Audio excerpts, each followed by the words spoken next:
Halo,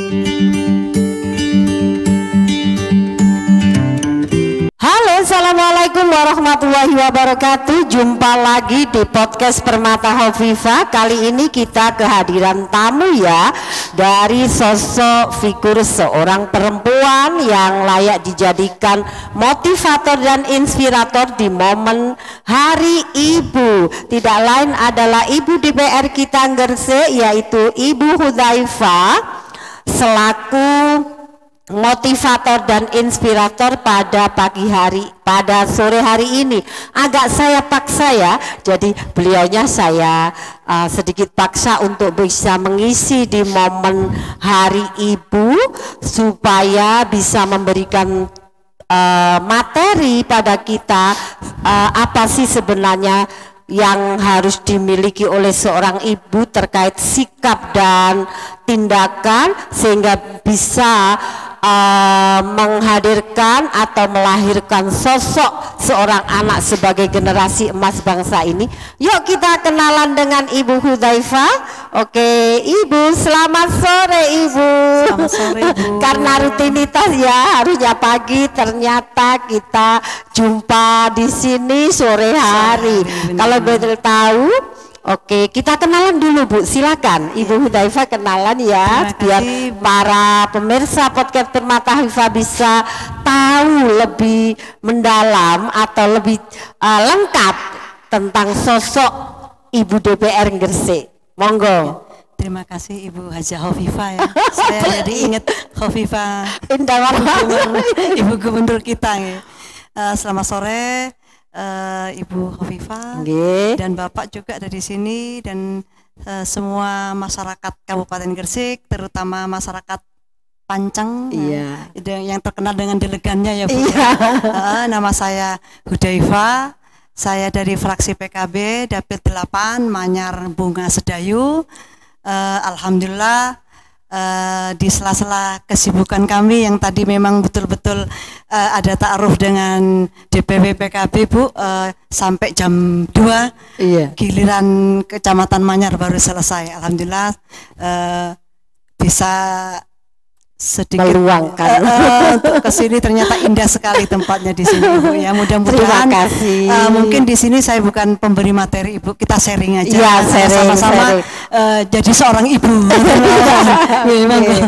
Oke Ibu ya, kita mulai ya. Oke Bu, ini kalau boleh tahu, mengapa sih harus ada Hari Ibu dan apa makna dari peringatan Hari Ibu itu? Oke.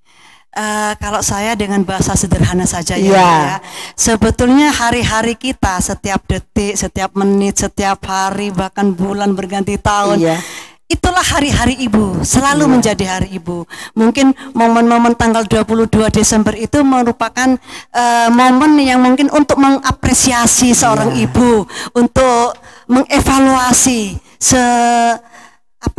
sudah langkah-langkah kita sebagai ibu itu sudah bagaimana itu ya. Untuk tolak ukur kita bahwa setiap tahunnya, setiap tanggal 22 Desember ini yang merupakan momen Hari Ibu se-Indonesia kan katanya. Itu sebetulnya kalau bagi saya ya, untuk mengevaluasi diri aja sebagai seorang ibu. Oh ya, tahun kemarin target saya sebagai seorang ibu harus gini, tahun ini sebagai ini. Itu aja menurut saya seperti itu, untuk mengingatkan juga anak-anak kita, baik anak-anak yang anak kandung maupun anak-anak di luar, itu kan banyak sekali anak-anak kita. Itu ya sebagai pengingat juga gitu, kan tidak semua anak atau tidak semua ibu bisa ada selalu untuk anaknya ada selalu untuk ibunya. Bagi saya dengan bahasa-bahasa sederhana itu aja Ibu. Terima kasih. Jadi momen Hari Ibu itu mengingatkan sosok ibu ya. Kita itu sebagai sosok ibu dan calon ibu gitu ya Bu ya. Apa yang harus kita lakukan, apa yang harus kita miliki, target-target apa yang harus kita rencanakan, itu kita terukir ya Bu. Mengingatkan, barangkali di tahun kemarin kita lupa akan tugas kita sebagai ibu, karena kalau dengan momen Hari Ibu ini kita akhirnya belok ke arah yang lebih yang sesuai dengan apa yang disebut yang layak disebut sebagai figur ibu gitu ya Bu. Oke Ibu, sekarang ini terkait perempuan masa kini dan perempuan di era tempo dulu. Menurut Ibu ya, apakah ada perbedaan Bu, perempuan yang tempo dulu dengan perempuan yang tempo sekarang? Pastilah. Pasti ya. Pasti. Kan gini ya Bu ya, sedikit banyak perbedaan pasti terjadi. Hal ini dikarenakan adanya dinamika perkembangan teknologi, kondisi sosial masyarakat yang bisa menyebabkan hadirnya proses asimilasi, namun tidak menutup kemungkinan peran ibu sebagai al-ummu madrasul ula berperan penting dalam pembentukan karakter calon ibu-ibu baru. Jadi gini Bu ya, kalau segi pakaian mungkin modelnya ya dulu kalau saya sih lebih seneng lihat ibu-ibu yang dulu ya, dengan pakaian kebayanya yang sederhana, dengan seweknya. Ada terkesan apa ya, arti sebuah ibu dengan panggilan umi atau ibu itu kayak lebih mengena gitu loh, dengan sosok yang pakai kebaya dengan kerudung yang panjang kalau dulu ya Bu ya, bukan model jilbab seperti itu. Itu yang secara modis ya, modisnya seperti itu. Kalau secara pemikirannya ya pasti juga Bu, karena semakin maju semakin ini. Tapi mungkin ya ini tadi, kita harus mempertahankan karakter ibu tempo dulu yang memang positif, kita angkat lagi, kita pertahankan. Yang memang untuk harus tergerus zaman dengan teknologi, ya harus kita ini menyesuaikan juga, sehingga kita menjadi betul-betul menjadi seorang ibu yang sejati. Jadi tidak melepas ibu-ibu tempo dulu yang begitu anggun, yang begitu sakral menurut saya. Kemudian mau gini kok malu ya, kan gitu ya. Kalau orang dulu kan seperti itu. Apa sih bahasa Jawanya itu, kalau istilahnya kalau kurang inilah, kurang cocok lah kalau ibu-ibu dengan pakaian yang kayak tombo gitu, kok ya. Itu yang perlu kita tetap dilegendariskan kan itu Bu ya. Biar seorang perempuan ini tetap pada perannya, tetap anggun, terus ada keibuannya dan lain sebagainya. Mungkin dari segi-segi luarnya harus mempertahankan seperti itu. Terus pemikirannya, kalau dulu ibu hanya cocok untuk ndak usah sekolah yang tinggi-tinggi, itu hanya masak di dapur, nanti larinya juga ke dapur. Ini harus juga dibongkar jangan berhenti di sini, tidak seperti itu. Perempuan juga harus berjuang. Kita melihat kepada zaman dahulu Rasulullah, Nyai Siti Khadijah sudah menjadi seorang pedagang itu Bu, bisnis woman yang berhasil, sehingga yang mengajari Rasulullah berbisnis waktu itu zaman itu Nyai Siti Khadijah. Kemudian Nyai Siti Aisyah juga seperti itu. Rasulullah berperang, Nyai Siti Aisyah itu selalu ngikut. Beliau yang gugur di peperangan, mungkin luka dan lain sebagainya, Nyai Siti Aisyah yang merawat, artinya seperti dokter. Itu Rasulullah sudah mengajarkan kepada perempuan bahwa perempuan itu tidak hanya terkungkung di dalam rumah. Kita di luar pun bisa melakukan seperti orang laki-laki, tapi jangan keluar dari kodratnya jangan keluar dari kodratnya. Saat di rumah ya tetap menjadi seorang istri, tetap menjadi seorang makmum, tetap menjadi seorang ibu, kan seperti itu. Itu yang perlu kita tegaskan sebagai ibu-ibu. Jenengan saya kira juga orang-orang yang luar biasa, punya karier kan gitu ya, bukan orang rumahan yang betul-betul kolot ya Bu ya. Ini yang harus didobrak, hal-hal yang semacam itu. Kita harus menggali sejarah Rasulullah, bagaimana istri-istri Rasulullah dan lain sebagainya, sehingga kita seorang perempuan itu tidak lepas dari kodratnya dan juga tidak terlalu menutup diri karena hanya seorang perempuan. Kita bukan zaman jahiliyah kan gitu, seperti itu. Setelah zaman Rasulullah kan ada sebelum Rasulullah ada zaman jahiliyah yang seorang perempuan yang lahir aja sudah dibunuh karena dianggap sebagai aib bagi keluarganya. Kan seperti itu. Oke, jadi ya kesimpulannya ya Bu ya, bahwa perempuan tempo dulu dan sekarang tentunya pasti ada perubahan ya, ada perbedaan. Namun perubahan itu seiring dengan perubahan zaman, era, apalagi ini era digitalisasi ya Bu ya, dimana sekarang itu perempuan sebagai ibu, perempuan itu harus benar-benar pandai menfilter apa yang tidak boleh untuk anaknya. Tonton dengan era digitalisasi ini, tentunya figur seorang ibu di sini harus mempunyai juga dituntut untuk kemampuan IT. Namun dalam segi modis ya Bu ya, karena apa ya, seiring perkembangan zaman, yang dulu pakai jari sekarang tidak ada lagi jari itu Bu. Bahkan hanya event-event Hari Kartini itu menjadi pakaian yang legendaris ya. Dan tentunya ini kita memakluminya. Kan memang ya Bu, masa sekarang kan orang perempuan naik motor sendiri. Nah, pakai jari kan justru keselamatannya justru keselamatannya terganggu oleh Ibu. Karena memang sejak dulu ya Bu ya, ini kita lihat, jika kita singgung ini, Kongres Perempuan pertama itu kan 22 sampai 25 1928 ya Bu ya. Itu seorang perempuan, beberapa tokoh dari istrinya Ki Hajar Dewantoro, istrinya Budi Utomo, itu mengadakan suatu perkumpulan namanya Perserikatan Perempuan Indonesia Bu tahun itu. Lah dia itu mendirikan suatu perkumpulan ini hanya karena mereka bercita-cita waktu itu Bu, di tahun 1928 bercita-cita ingin memajukan perempuan Indonesia. Kemudian lahirlah kongres kedua, yaitu di Jakarta, itu tahun 35 Bu. Itu mereka tokoh-tokoh perempuan kita dulu Bu, itu sudah berusaha bahwa kita itu harus sebagai ibu bangsa yang mampu melahirkan anak-anak kita dengan jiwa yang mempunyai kebangsaan, kecintaan terhadap bangsanya. Bayangkan Bu ya, kita harus bersyukur sama ibu-ibu itu, ibu-ibu yang pendahulu itu. Kemudian kongres yang ketiga Bu, itu berada di Bandung. Itu perempuan sudah menuntut hak Bu, menuntut hak bahwa perempuan itu harus punya hak yang dihargai perannya di dalam suatu politik waktu itu Bu. Dan alhamdulillah ketika kongres keempat itu ternyata perjuangannya para perempuan-perempuan kita terdahulu itu sudah dilegalkan, disetujui oleh Dewan pada masa itu di tahun 1941. Bayangkan Bu, sekarang terwujudlah Ibu Hudzaifah bisa berkiprah di dalam kancah politik ya Bu ya. Tidak lain adalah berkat perjuangan para pendahulu kita ya Bapak Ibu ya. Ibu ya.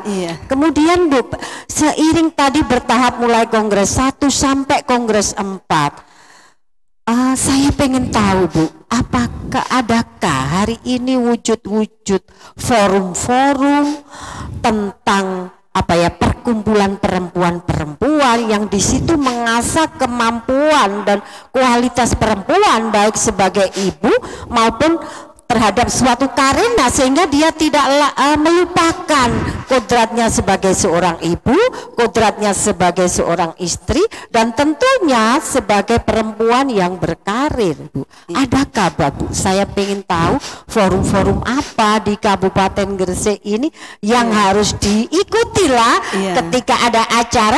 Saya harus ikut karena ini meningkatkan kualitas saya sebagai seorang perempuan, dan di situ sebagai seorang ibu pasti suatu saat nanti. Terima kasih. Monggo Bu. Gini Bu ya, momen-momen atau forum-forum atau organisasi-organisasi perempuan saat ini sudah sangat banyak sekali. Ada dimulai di Nahdien ya, ada Muslimat yang ada Muslimat, kemudian ada Fatayat yang saat ini saya juga pembina Fatayat. Saya bergabung dengan Fatayat itu sejak sudah lama sekali Bu, sampai menjadi bendahara di kepengurusan Fatayat cabang Gresik. Kemudian 2 periode saya menjadi ketua Fatayat anak cabang Manyar. Sekarang jadi pembina. Kemudian ada di Aisyah ada, terus NA ada, kemudian saya juga menjadi Dewan Pengurus MUI yang dimana di situ bukan bunyainya Bu, saya cuma di pemberdayaan perempuannya. Hebat ya. MUI sendiri sudah mengakui bahwa perempuan ini perlu digali. Iya. Apa itu? SDM-nya untuk pemberdayaan perempuan. Di sana saya mungkin mewakili perempuan dari politikus. Kemudian kemarin ada Dr. Husna yang sekarang alhamdulillah dilantik menjadi ketua Dinas Kesehatan. Dr. Husna dari Bunga itu juga bergabung dengan MUI. Kemudian ada Bu Nafi juga ketuanya dari pemberdayaan perempuan, beliaunya juga ketua Muslimat cabang Gresik. Seperti itu. Banyak sekali. Kemudian ada lagi yang gabungan dari politikus perempuan yang tergabung dari yang namanya KPPI gitu, Kakis Politik Perempuan. Jadi wadah-wadah untuk menggali SDM perempuan itu banyak sekali. Tinggal memilih. Jadi mari kita mengajak anak-anak kita, terutama yang memang masih rentan untuk bingung mau ke arah mana, kemudian ada kita diajak untuk masuk ke forum-forum seperti ini. Mungkin yang baru lulus dari SMU atau lulus dari kuliah itu, kalau yang perempuan kalau di Nahdien itu ada yang namanya EPPNO. Terus lagi ada IPNU. Nah itu wadah-wadah yang betul-betul bisa dijadikan sebagai untuk meningkatkan SDM kualitas perempuan-perempuan, anak-anak kita, regenerasi kita ke depannya. Jadi tentunya kita kalau ingin mengembangkan kualitas kita, tentunya kita tidak hanya di dunia pendidikan yang formal ya, tapi non formal juga kita harus berkiprah, sehingga ketika kita semakin banyak menemui tokoh-tokoh, figur-figur yang baru, otomatis ada energi positif lah, sehingga kita mampu meningkatkan kualitas kita sebagai perempuan ya Bu ya. Jadi bagi kamu-kamu yang anak-anak muda yang pengen meningkatkan kualitasnya, ya gabunglah di forum-forum perkumpulan ya Bu ya. Ini kalau saya punya ide Bu ya, gimana kalau DPR perempuan itu apa ya, mengadakan suatu forum apa, kemudian setiap desa itu diundang Bu ya, tokoh perempuannya, kemudian di situ dikasih materi tentang pemberdayaan perempuan ya Bu, dari ibu-ibu DPR itu. Jadi mereka langsung tatap muka, wah inilah tokoh perempuan yang hebat-hebat di Gresik. Tidak juga belajar dan belajar. Jangan sudah merasa hebat di sini, tidak ada batasan. Jadi kita intinya cuma sharing-sharing aja. Kita semakin banyak sharing, semakin kita belajar wawasan ya Bu ya. Karena di atas langit masih ada langit. Akhirnya otomatis kan meningkatkan kualitas kita ya Bu ya. Oke, selanjutnya Bu ya, Ibu itu sebagai perempuan multitasking ya, dan multi perang dengan karir di pundaknya. Bagaimana harusnya Bu seorang ibu kalau sudah dihadapkan pada dia juga wanita karir, kemudian dia dituntut untuk multi peran, apa yang harus dipilih ketika, sikap apa yang harus diambil ketika ini berbenturan? Apakah harus mementingkan perannya dulu sebagai ibu, kemudian satu segi setelah melakukan fungsinya sebagai ibu tadi, baru nih dia langsung anaknya kamu di mana, ibu di sini lah, baru setelah itu dia menjalankan aktivitas karirnya gitu. Menurut Ibu bagaimana? Gini, kalau saya pribadi ya Bu ya, kebetulan memang waktu dulu, mungkin 9 tahun yang lalu, 2009 saya pernah menjadi dewan juga. Dari waktu itu dari PKNO. Waktu itu memang betul-betul saya harus betul-betul memanage waktu saya, karena memang anak-anak saya waktu itu betul-betul masih sekolah gitu ya. Dan Ya alhamdulillah kan kerja dewan itu tidak harus rutinitas jam 8 pagi, jam sekian harus pulang, tidak.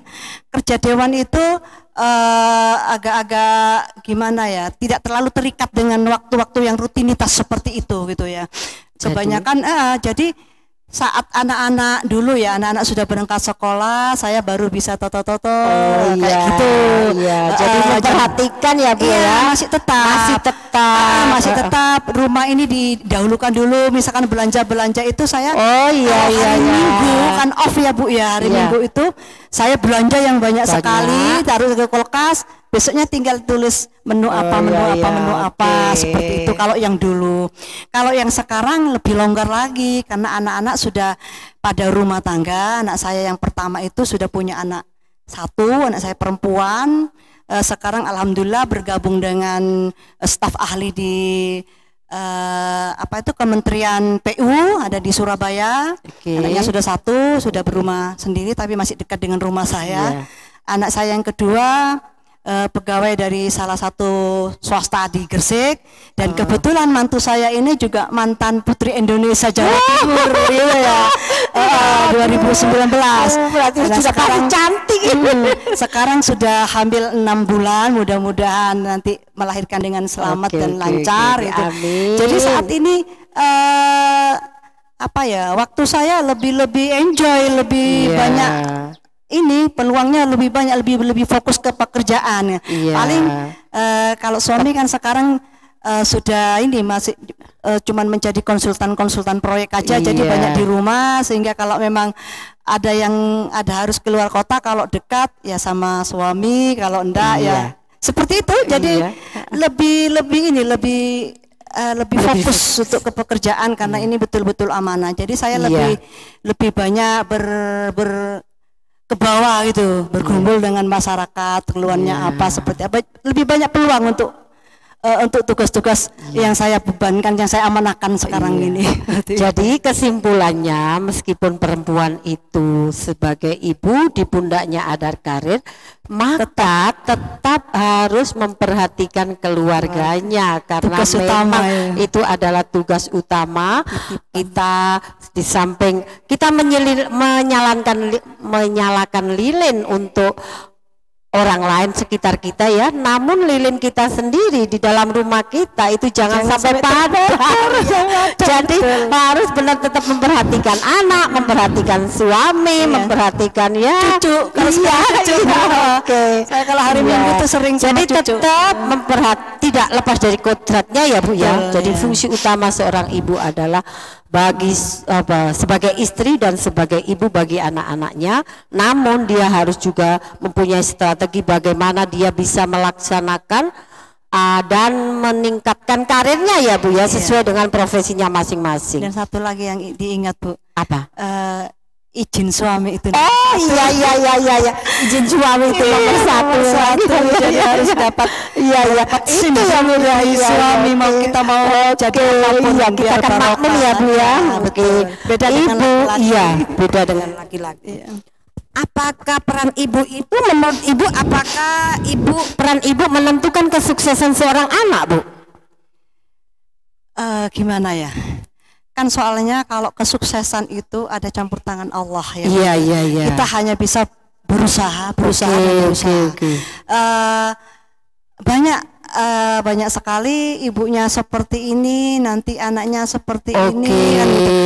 Tapi paling tidak kan secara logika anak itu mestinya bercerminnya atau tolak ukurnya itu orang tua.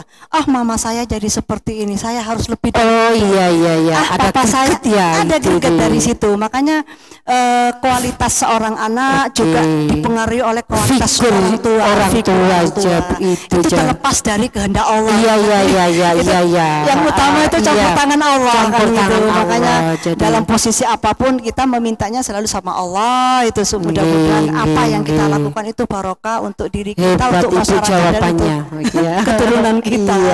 Iya, jadi itu ya, bagaimanapun suksesnya tidak pernah lepas dari campur tangan Allah. Yang penting seorang ibu dan seorang bapak lah ya beserta anaknya saling berdoa, dan kita tetap berusaha untuk menciptakan figur bagi anak-anak kita. Kita adalah ibu atau figur ibu yang baik, kita berikan contoh.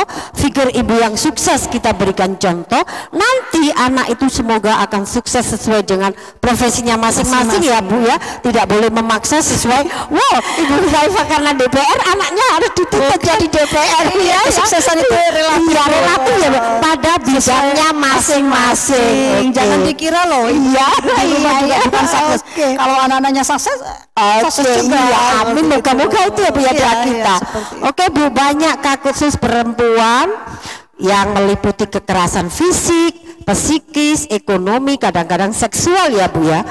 Dan kadang terjadi perdagangan perempuan. Menurut Ibu, adakah solusi supaya hal itu tidak terjadi pada perempuan lagi Bu? Apakah perundang-undangnya harus diperketat atau jeratannya harus diperberat lagi sehingga kasus yang demikian itu tidak terjadi, atau sedikit tidak bisa ya Bu ya dikurangi sampai nol, enggak Bu? Setidaknya dikurangi saja itu. Bagaimana menurut Ibu? Iya, menurut saya ya perekrutan anggota DPR perempuan itu sangat minim Bu, 30% itu pasti perekrutan. Jadi kalau sudah untuk tahap pencalekan itu cuma 30%. Nah kemudian yang lolos pun banyak yang tidak sampai 30%. Nah seperti itu, mau di pusat sampai ke daerah. Nah sedangkan regulasi-regulasi undang-undang yang merupakan inisiatif dari DPRD ini itu yang untuk peran untuk ke perempuan yang banyak dari suara perempuan. Nah, daerah suara perempuan saja tidak sampai 30%. Bagaimana kita membuat hal-hal yang sifatnya menolong pada perempuan seperti itu ya. Kemarin sempat ada undang-undang yang pornografi, porno aksi, tapi sangat lemah sekali ya. Seperti itu ya, memang namanya hidup ya seperti itu Bu. Ada hal yang positif, ada hal yang negatif, baru ada ketemu, oh ini ternyata baik ini. Iya. Kan seperti itu. Yang selain itu ya Bu ya, yang saya tekankan dengan lewat undang-undang dan lewat jeratan-jeratan yang seperti Ibu harapkan, saya meminta kepada anak-anak kita, perempuan itu ibaratnya kristal, anggap itu kristal. Kita harus betul-betul bisa menjaga diri, jangan mudah terayu oleh rayuan laki-laki. Yang seperti itu. Itu yang jangan mudah gampang mengenal orang lewat sosmed ya Bu ya. Ya betul. Jadi cinta itu tidak sesederhana itu. Iya. Kemudian dibawa pergi kemana, kemudian ada kejadian yang di luar dugaan karena kita kristal. Perempuan itu seorang kristal kalau masih perawan ya. Saat jatuh sudah sulit Bu untuk menjadikan satu yang utuh itu kecacatan yang sudah luar biasa terawalnya dan lain sebagainya ya. Makanya kita jaga anak-anak kita harus sering memberi motivasi kepada anak-anak kita bahwa rayuan laki-laki itu sangat berbahaya sekali. Kalau sudah menjadi suami, jadi suami istri ya, juga perempuan ini juga harus bagaimana melindungi dirinya sendiri, bagaimana mandiri. Kebanyakan perempuan-perempuan, mohon maaf ya. Makanya saya waktu di Fatayat juga sering menitik beratkan kepada perempuan-perempuan, ayo berkarya, ayo berkarya. Berkarya tidak harus menyepelekan suami kok. Lah gitu.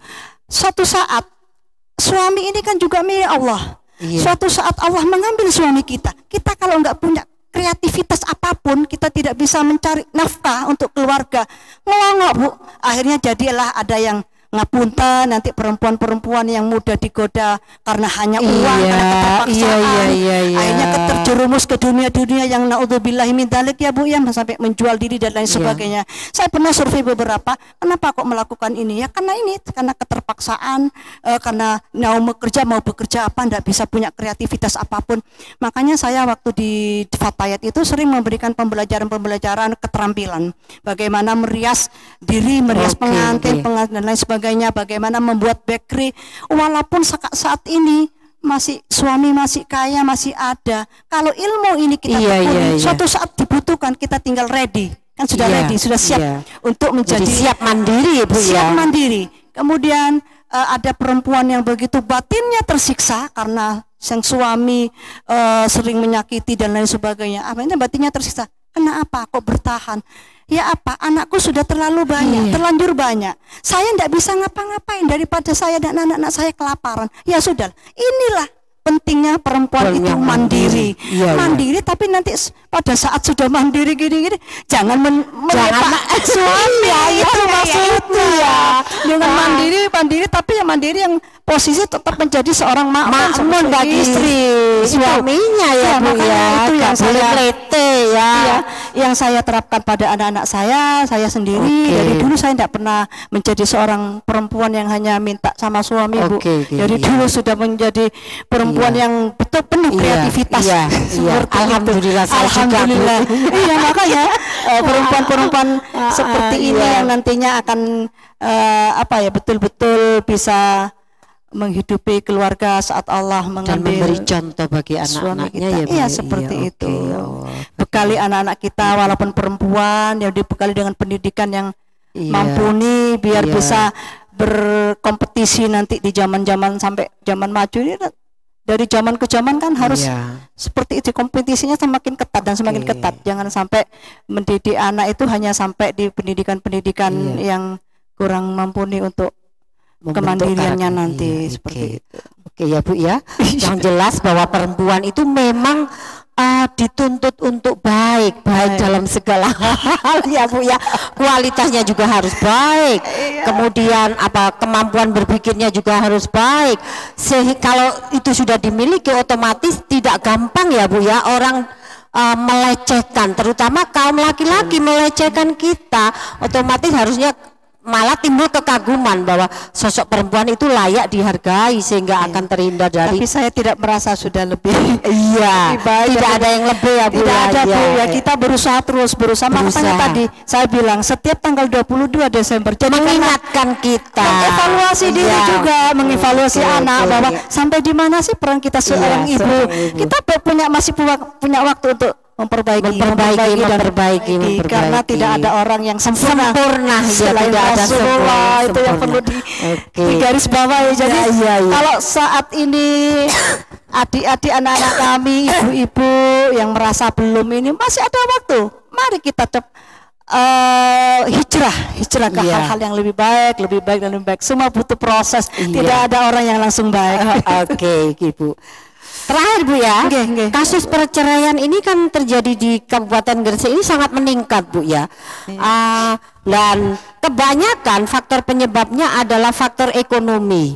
Nah, didominasi pasangan usia produktif mulai 25 sampai 45 tahun. Dan tentunya ini Bu ya, anak akan jadi korbannya. Nah, apakah ini suatu fenomena yang menunjukkan bahwa perempuan-perempuan saat ini itu di era milenial keberaniannya semakin meningkat, ataukah banyak lelaki atau banyak dari mereka kebutuhannya itu lebih besar pasak daripada tiang sehingga mereka tidak mensyukuri apa yang diberikan suaminya, malah mereka langsung menuntut cerai karena faktor ekonomi itu Bu. Apa itu tadi yang ketika perempuan itu sudah berkarir akhirnya timbul melete ya Bu ya. Akhirnya kalau suaminya ndak memberi nafkah yang kurang dari kebutuhannya, itu akhirnya dia menuntut gitu. Menurut Ibu bagaimana? Itu sempat kita bahas di MUI ya Bu ya. Pemberdayaan perempuan, di bidang pemberdayaan perempuan. Memang survei yang tahun 2020 mungkin salah itu. Begitu sampai viral Gresik perceraiannya sekian. Bahkan karena sertifikasi yang seperti itu kan ya. Jadi PNS sertifikasi itu. Jadi ini miris gitu bahasanya itu waktu itu. Perempuan-perempuan yang mendapatkan sertifikasi sudah menjadi PNS dengan gaji yang sekian kan gitu ya, mudah untuk minta cerai, kurang ini sedikit. Ya itu tadi Bu, kita boleh berkarir, kita boleh punya pendapatan, kita boleh berkarya apapun, tapi ingat kita tetap makmum. Kemudian rasa syukur ini yang perlu kita tanamkan, syukur dan ikhlas itu tadi. Jadi semua Allah yang ngatur. Jangan sampai aku gajinya sekian, bojoku sekian. Kamu kalau mentang-mentang wes aku minta cerai saja. Iya, ya itu tadi kemandirian yang nggak kebablasan.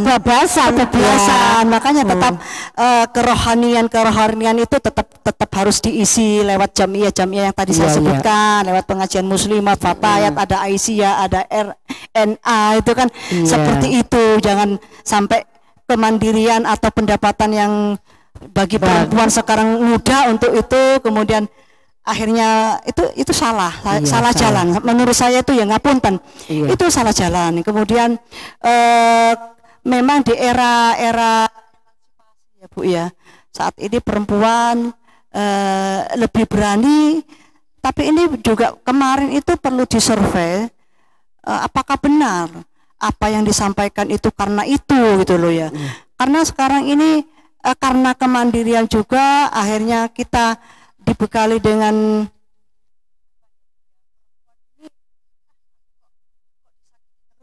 mending aku seperti itu, ada prinsip-prinsip yang seperti itu. Ini juga akan menjadi warning buat para bapak-bapak. Jangan seenaknya jangan seenaknya memperlakukan istri. Ya, istri kan juga manusia. Istri juga punya hak dan kewajiban yang sama dengan laki-laki. Ya Bu ya.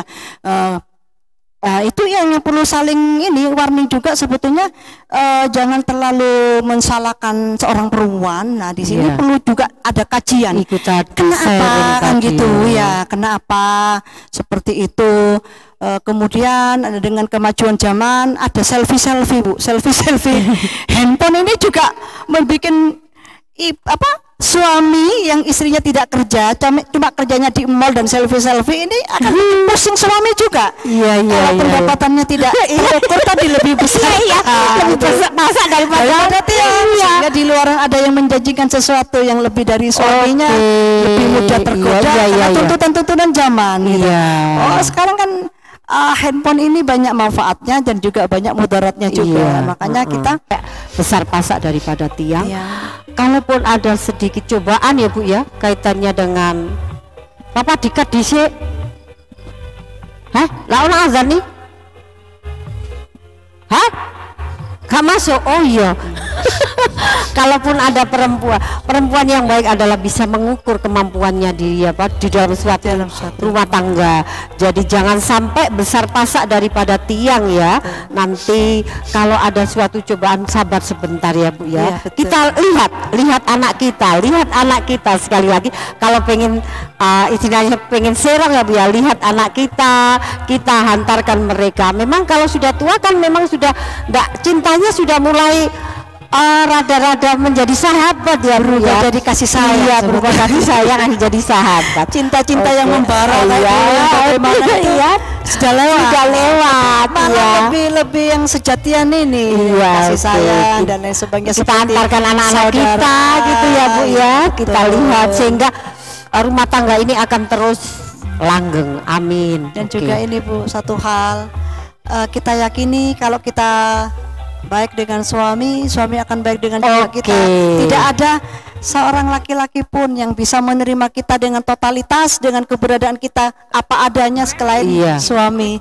Begitu juga sebaliknya mestinya. Seperti itu. Sehingga harus ingat itu selalu ya Bu ya. Oke. Bu, pesan untuk ibu di seluruh Indonesia dan di umumnya di Kabupaten Gresik.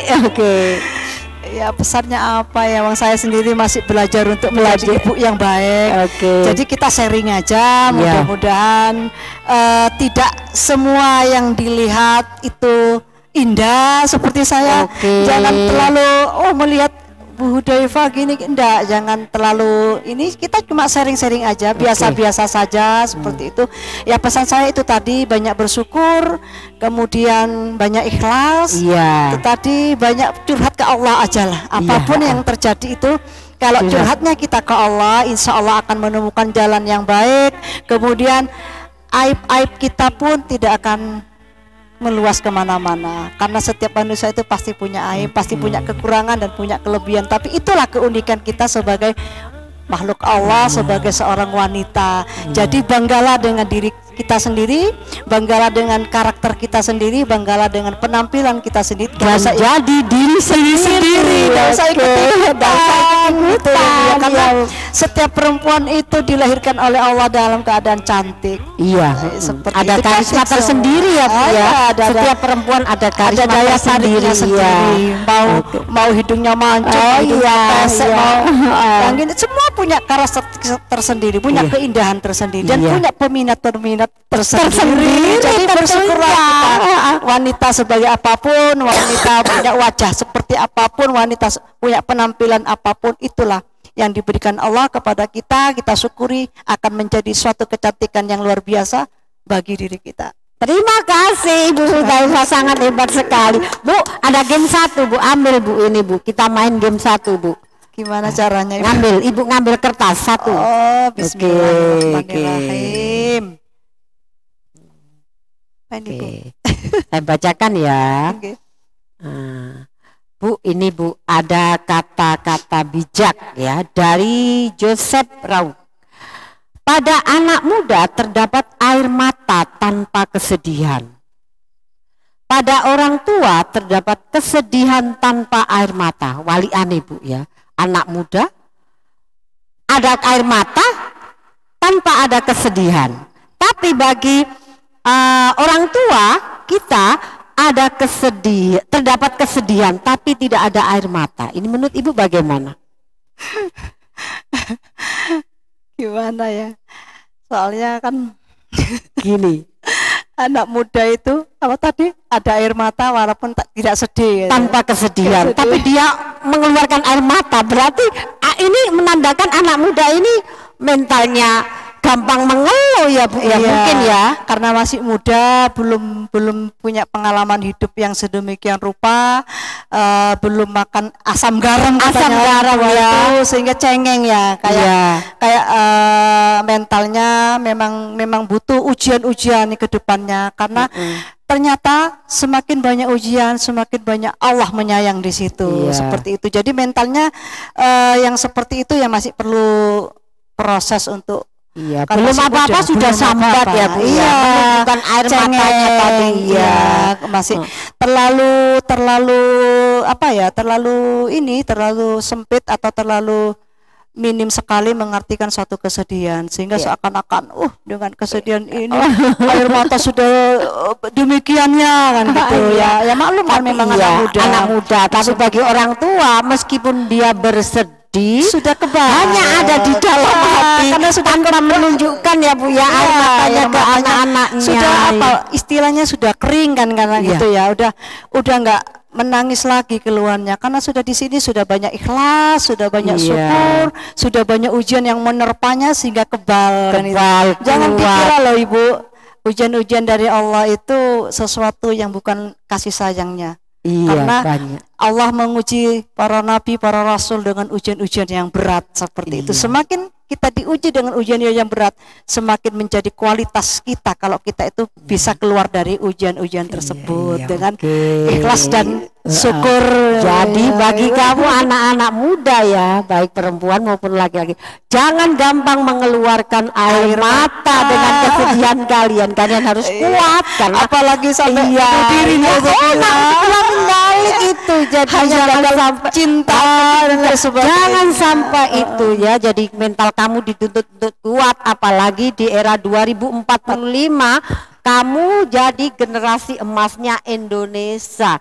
Jangan mudah mengeluarkan air mata tanpa ada kesedihan yang jelas. Tentunya apa ya? Pola berpikir harus benar-benar jernih dan bagus supaya kamu bisa memilah-milah meskipun ada kesedihan. Kamu bisa atur dialihkan kemana sehingga jadilah kamu anak muda yang Hal-hal yang positif tentunya. ya, bermental baja. Oke, demikianlah bincang-bincang kita dengan Ibu Hudzaifah, sosok perempuan yang sangat inspiratif dan menurut saya dijadikan motivator di podcast Permata Hovifah, sehingga saya sedikit memaksa untuk bisa hadir meskipun di sela kesibukannya yang begitu padat dan di sela jabatan-jabatan yang begitu hebat, sehingga saya sedikit memaksa. Dan alhamdulillah, terima kasih Bu atas sedekah motivasinya. Terima kasih semoga juga menjadikan kita atas undangannya. sebagai Khairunas Alfa Amin. Unas dan Amin. Ibu Hudzaifah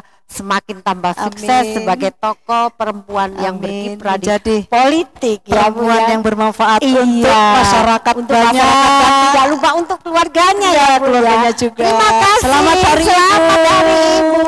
Jumpa lagi. Sukses ibu-ibu Kabupaten Gresik. Saya akhiri. Assalamualaikum warahmatullahi wabarakatuh.